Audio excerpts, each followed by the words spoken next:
Meddler. They entered the great chamber. At the far end, technicians hovered around an immense illuminated board, following a complex pattern of lights that shifted rapidly, flashing through seemingly endless combinations. At long tables, machines whirred, computers, human-operated and robot. Wall charts covered every inch of vertical space. Hasten gazed around him in amazement. Wood laughed. "Come over here and I'll really show you something. You recognize this, don't you?" He pointed to a hulking machine surrounded by silent men and women in white lab robes. "I recognize it," Hasten said slowly. "It's something like our own dip, but perhaps 20 times larger. What do you haul up? And when do you haul?" He fingered the surface plate of the dip, then squatted down, peering into the maw. The maw was locked shut, the dip was in operation. "You know, if we had any idea this existed, Hist research would have, you know now." Wood bent down beside him. "Listen. Hasten, you're the first man from outside the department ever to get into this room. You saw the guards. No one gets in here unauthorized. The guards have orders to kill anyone trying to enter illegally. To hide this, a machine you'd shoot to." They stood, Wood facing him, his jaw hard. "Your dip digs back into antiquity, Rome, Greece, dust and old volumes." Wood touched the big dip beside them. "This dip is different. We guard it with our lives and anyone else's lives. Do you know why?" Hasten stared at it. "This dip is set not for antiquity but for the future." Wood looked directly into Hasten's face. "Do you understand the future? You're dredging the future, but you can't. It's forbidden by law, you know that." Hasten drew back. "If the executive council knew this, they'd break this building apart. You know the dangers. Burkowski himself demonstrated them in his original thesis." Hasten paced angrily. "I can't understand you using a future-oriented dip. When you pull material from the future, you automatically introduce new factors into the present. The future is altered. You start a never-ending shift. The more you dip, the more new factors are brought in. You create unstable conditions for centuries to come. That's why the law was passed." Wood nodded. "I know. And you still keep dipping." Hasten gestured at the machine and the technicians. "Stop, for God's sake. Stop before you introduce some lethal element that can't be erased." "Why do you keep?" Wood sagged suddenly. "All right, Hasten, don't lecture us. It's too late. It's already happened. A lethal factor was introduced in our first experiments. We thought we knew what we were doing." He looked up. "And that's why you were brought here. Sit down, you're going to hear all about it." They faced each other across the desk. Wood folded his hands. "I'm going to put it straight on the line. You are considered an expert, the expert at histo research. You know more about using a time dip than anyone alive. That's why you've been shown our work, our illegal work. And you've already got into trouble, plenty of trouble, and every attempt to meddle further makes it that much worse. Unless we do something, we'll be the most culpable organization in history." "Please start at the beginning," Hasten said. "The dip was authorized by the Political Science Council. They wanted to know the results of some of their decisions. At first we objected, giving Burkowski's theory, but the idea is hypnotic, you know. We gave in and the dip was built secretly, of course. We made our first dredge about 1 year hence. To protect ourselves against Burkowski's factor, we tried a subterfuge. We actually brought nothing back. This dip is geared to pick up nothing. No object is scooped. It merely photographs from a high altitude. The film comes back to us and we make enlargements and try to gestalt the conditions. Results were all right at first. No more wars, cities growing, much better looking. Blow-ups of street scenes show many people, well, content, apparently, pace a little slower. Then we went ahead 50 years, even better, cities on the decrease. People not so dependent on machines. More grass, parks, same general conditions, peace, happiness, much leisure. Less frenetic waste, hurry. We went on, skipping ahead. Of course, with such an indirect viewing method, we couldn't be certain of anything, but it all looked fine. We relayed our information to the council and they went ahead with their planning. And then it happened." "What exactly?" Hasten said, leaning forward. "We decided to revisit a period we had already photographed about 100 years hence. We sent out the dip, got it back with a full reel. The men developed it and we watched the run." Wood paused. And it wasn't the same. "It was different. Everything was changed. War and destruction everywhere." Wood shuddered. "We were appalled. We sent the dip back at once to make absolutely certain." "And what did you find this time?" Wood's fists clenched.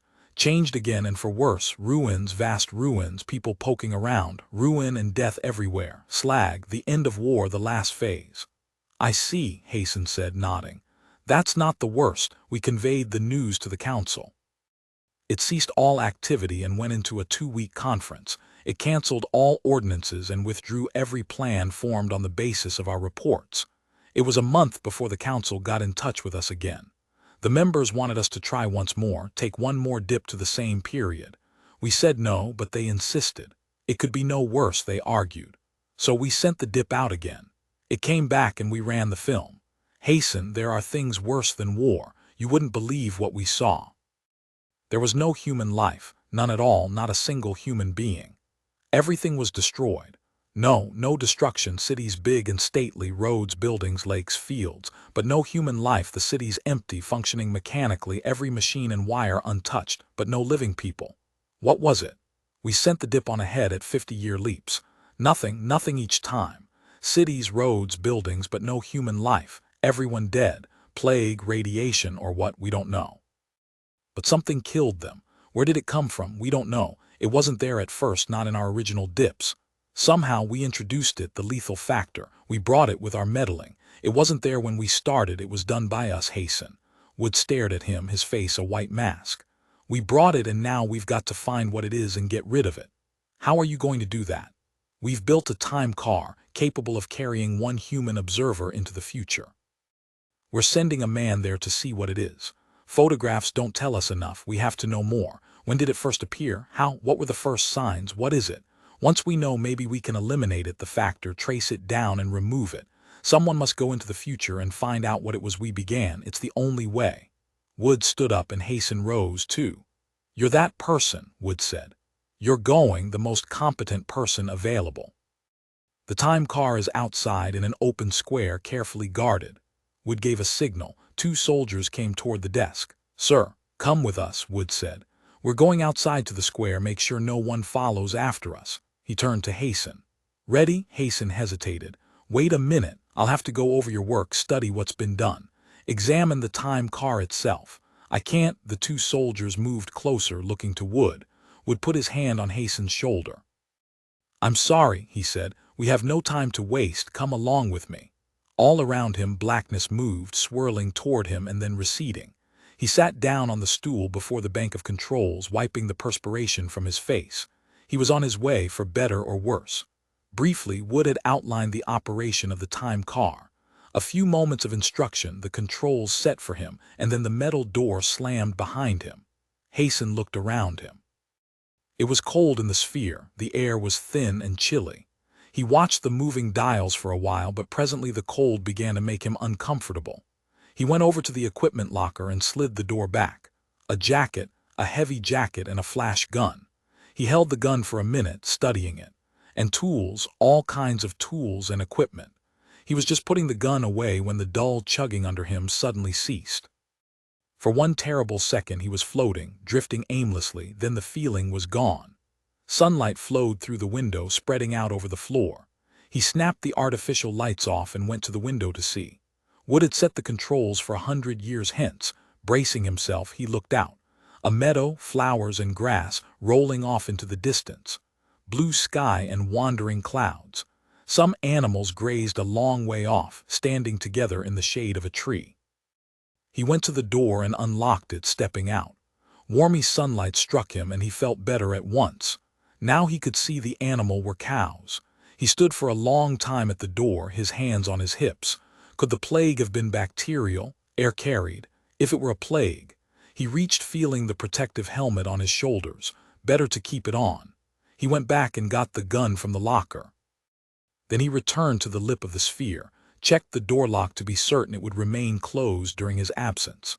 Only then, Hasten stepped down onto the grass of the meadow. He closed the door and looked around him. Presently he began to walk quickly away from the sphere, toward the top of a long hill that stretched out half a mile away. As he strode along, he examined the clickband on his wrist which would guide him back to the metal sphere, the time car, if he could not find the way himself. He came to the cows, passing by their tree. The cows got up and moved away from him. He noticed something that gave him a sudden chill. Their udders were small and wrinkled. not herd cows. When he reached the top of the hill he stopped, lifting his glasses from his waist. The earth fell away, mile after mile of it, dry green fields without pattern or design, rolling like waves as far as the eye could see. Nothing else. He turned, sweeping the horizon. He stiffened, adjusting the sight.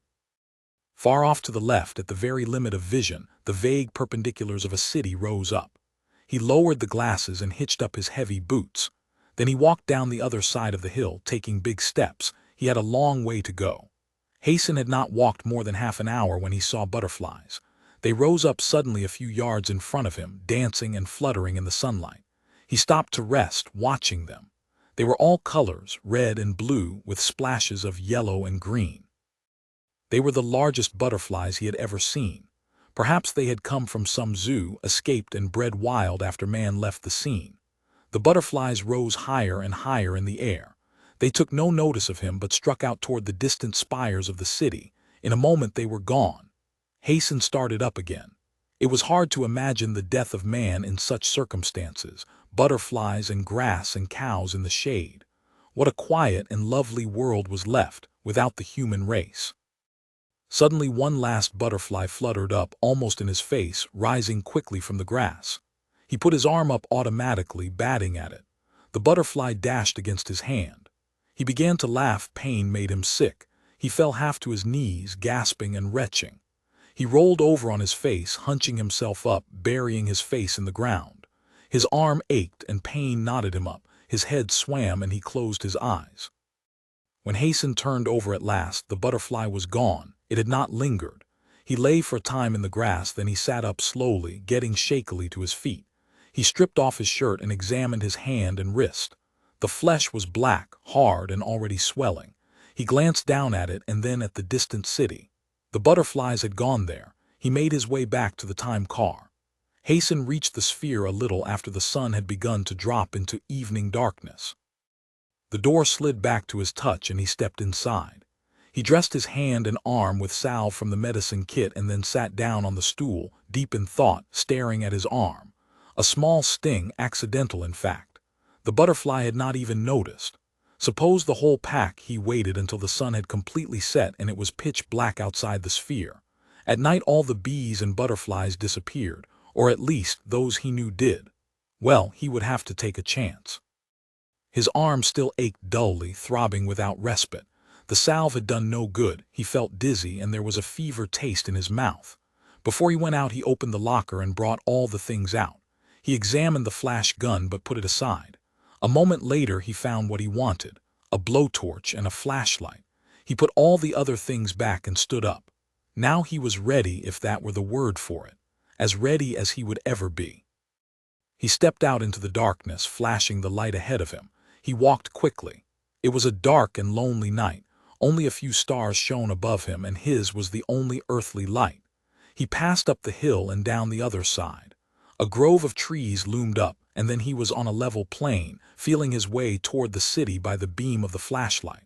When he reached the city he was very tired.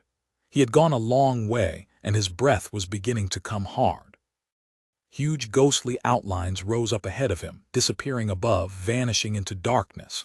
It was not a large city, apparently, but its design was strange to Hasten, more vertical and slim than he was used to. He went through the gate. Grass was growing from the stone pavement of the streets. He stopped, looking down. Grass and weeds everywhere, and in the corners by the buildings were bones, little heaps of bones and dust. He walked on, flashing his light against the sides of the slender buildings. His footsteps echoed hollowly. There was no light except his own. The buildings began to thin out. Soon he found himself entering a great tangled square, overgrown with bushes and vines. At the far end a building larger than the others rose. He walked toward it across the empty, desolate square, flashing his light from side to side. He walked up a half-buried step and onto a concrete plaza. All at once he stopped. To his right, another building reared up, catching his attention. His heart thudded. Above the doorway his light made out a word cut expertly into the arch. Bibliotheca. This was what he wanted, the library. He went up the steps toward the dark entrance. Wood boards gave under his feet. He reached the entrance and found himself facing a heavy wood door with metal handles. When he took hold of the handles the door fell toward him, crashing past him, down the steps and into the darkness. The odor of decay and dust choked him. He went inside. Spider webs brushed against his helmet as he passed along silent halls. He chose a room at random and entered it. Here were more heaps of dust and gray bits of bones. Low tables and shelves ran along the walls. He went to the shelves and took down a handful of books. They powdered and broke in his hands, showering bits of paper and thread onto him. Had only a century passed since his own time? Hasten sat down at one of the tables and opened one of the books that was in better condition. The words were no language he knew, a Romance language that he knew must be artificial. He turned page after page. At last he took a handful of books at random and moved back toward the door. Suddenly his heart jumped. He went over to the wall, his hands trembling. Newspapers. He took the brittle, cracking sheets carefully down, holding them to the light. The same language, of course. Bold, black headlines. He managed to roll some of the papers together and add them to his load of books. Then he went through the door, out into the corridor, back the way he had come. When he stepped out onto the steps, cold, fresh air struck him, tingling his nose. He looked around at the dim outlines rising up on all sides of the square. Then he walked down and across the square, feeling his way carefully along. He came to the gate of the city, and a moment later he was outside on the flat plain again, heading back toward the time car. For an endless time he walked, his head bent down, plodding along. Finally fatigue made him stop, swaying back and forth, breathing deeply. He set down his load and looked around him. Far off at the edge of the horizon, a long streak of gray had appeared, silently coming into existence while he was walking. Dawn, the sun coming up. A cold wind moved through the air, eddying against him.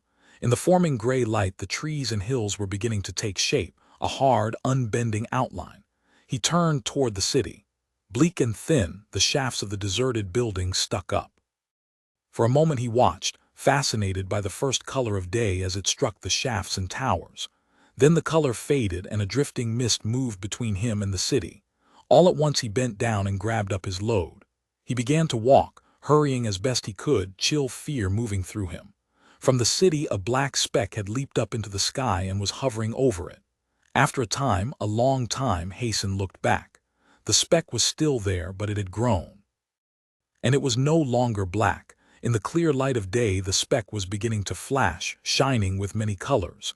He increased his pace. He went down the side of a hill and up another. For a second he paused to snap on his clickband.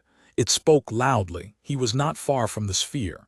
He waved his arm and the clicks rose and fell. To the right. Wiping the perspiration from his hands, he went on. A few minutes later he looked down from the top of a ridge and saw a gleaming metal sphere resting silently on the grass, dripping with cold dew from the night. The time car. Sliding and running, he leaped down the hill toward it. He was just pushing the door open with his shoulder when the first cloud of butterflies appeared at the top of the hill, moving quietly toward him. He locked the door and set his armload down, flexing his muscles. His hand ached, burning now with an intense pain. He had no time for that. He hurried to the window and peered out. The butterflies were swarming toward the sphere, darting and dancing above him, flashing with color. They began to settle down onto the metal, even onto the window.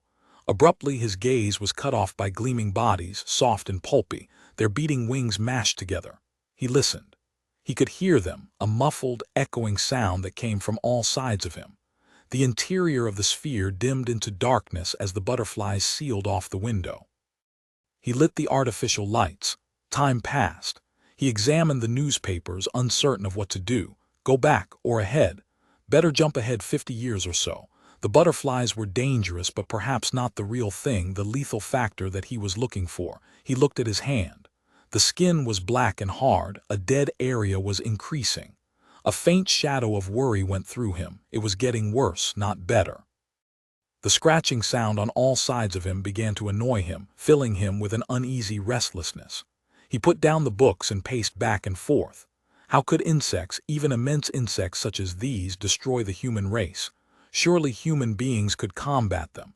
Dusts, poisons, sprays. A bit of metal, a little particle drifted down onto his sleeve. He brushed it off. A second particle fell and then some tiny fragments. He leaped, his head jerking up. A circle was forming above his head. Another circle appeared to the right of it, and then a third. All around him, circles were forming in the walls and roof of the sphere. He ran to the control board and closed the safety switch. The board hummed into life. He began to set the indicator panel, working rapidly, frantically. Now pieces of metal were dropping down, a rain of metal fragments onto the floor. Corrosive, some kind of substance exuded from them. Acid, natural secretion of some sort. A large piece of metal fell. He turned. Into the sphere the butterflies came, fluttering and dancing toward him. The piece that had fallen was a circle of metal, cut cleanly through. He did not have time even to notice it. He snatched up the blowtorch and snapped it on. The flame sucked and gurgled. As the butterflies came toward him, he pressed the handle and held the spout up. The air burst alive with burning particles that rained down all over him, and a furious odor reeked through the sphere. Closed the last switches. The indicator lights flickered, the floor chugged under him. He threw the main lever. More butterflies were pushing in, crowding each other eagerly, struggling to get through. A second circle of metal crashed to the floor suddenly, emitting a new horde. Hasten cringed, backing away, the blowtorch up, spouting flame. The butterflies came on, more and more of them. Then sudden silence settled over everything, a quiet so abrupt that he blinked. The endless, insistent scratching had ceased. He was alone except for a cloud of ashes and particles over the floor and walls, the remains of the butterflies that had got into the sphere. Hasten sat down on the stool, trembling. He was safe, on his way back to his own time, and there was no doubt, no possible doubt, that he had found the lethal factor. It was there in the heap of ashes on the floor, in the circles neatly cut in the hull of the car. Corrosive secretion. He smiled grimly. His last vision of them, of the swelling horde, had told him what he wanted to know. Clutched carefully against the first butterflies through the circles were tools, tiny cutting tools. They had cut their way in, bored through. They had come carrying their own equipment. He sat down, waiting for the time car to complete its journey. Department guards caught hold of him, helping him from the car. He stepped down unsteadily, leaning against them. "Thanks," he murmured. Wood hurried up. "Hasten, you're all right," he nodded. "Yes, except my hand. Let's get inside at once." They went through the door into the great chamber. "Sit down." Wood waved his hand impatiently, and a soldier hurried a chair over. "Get him some hot coffee." Coffee was brought. Hasten sat sipping. At last he pushed the cup away and leaned back. "Can you tell us now?" Wood asked. "Yes." "Fine." Wood sat down across from him. A tape recorder whirred into life, and a camera began to photograph Hasten's face as he talked. "Go on. What did you find?" When he had finished, the room was silent. None of the guards or technicians spoke. Wood stood up, trembling. "God, so it's a form of toxic life that got them. I thought it was something like that, but butterflies, and intelligent, planning attacks, probably rapid breeding, quick adaptation. Maybe the books and newspapers will help us. But where did they come from? Mutation of some existing form, or from some other planet? Maybe space travel brought them in. We've got to find out." "They attacked only human beings," Hasten said. "They left the cows, just people. Maybe we can stop them." Wood snapped on the vidphone. "I'll have the council convene an emergency session. We'll give them your description and recommendations. We'll start a program, organize units all over the planet. Now that we know what it is, we have a chance. Thanks to you, Hasten, maybe we can stop them in time." The operator appeared, and Wood gave the council's code letter.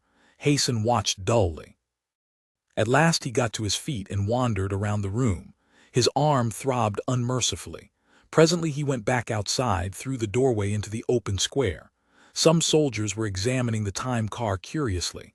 Hasten watched them without feeling, his mind blank. "What is it, sir?" one asked. "That," Hasten roused himself, going slowly over. "That's a time car." "No, I mean this." The soldier pointed to something on the hull. "This, sir. It wasn't on there when the car went out." Hasten's heart stopped beating. He pushed past them, staring up. At first he saw nothing on the metal hull, only the corroded metal surface. Then chill fright rushed through him. Something small and brown and furry was there on the surface. He reached out, touching it. A sack, a stiff little brown sack. It was dry and empty. There was nothing in it. It was open at one end. He stared up. All across the hull of the car were little brown sacks, some still full, but most of them already empty. Cocoons. If you enjoyed this or any of my other work, please be sure to like and subscribe, as it really helps with the algorithm. And if you really enjoyed this, please leave me a tip via the link in the description. Thanks for listening.